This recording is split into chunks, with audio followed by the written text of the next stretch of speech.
Halina at pag-aralan natin ang mga kagamitan at consumables sa konvensyonal na paglalaba. Sabon.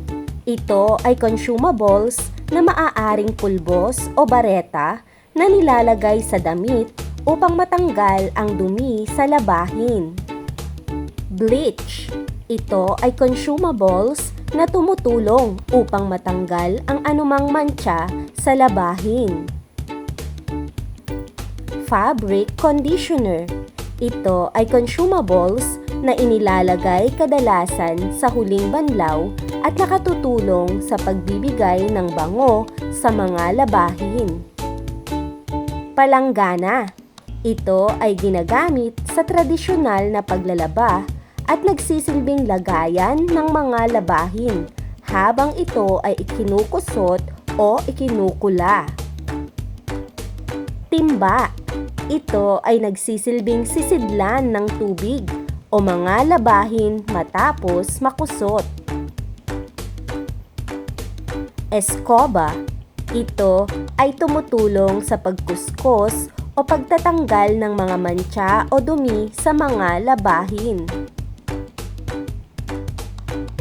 Palo-palo o laundry paddle. Ito ay tumutulong sa pagkukusot ng mga malalaki, mabibigat at maruruming mga labahin. Washing board. Ito ay ginagamit na patungan sa pagkukuskos ng mga labahin o sa pagpapalo-palo ng mga maruruming labahin. Hamper o laundry basket. Ito ay ginagamit na sisidlan ng mga labahin. Ipit. Ito ay nagsisilbing pang-ipit ng mga labahin na nakasampay upang hindi malaglag ang mga ito.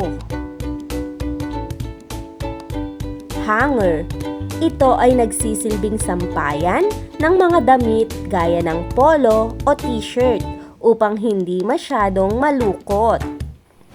Hanggang sa susunod na aralin mga Andy Space Kids! Huwag kalimutang mag-subscribe!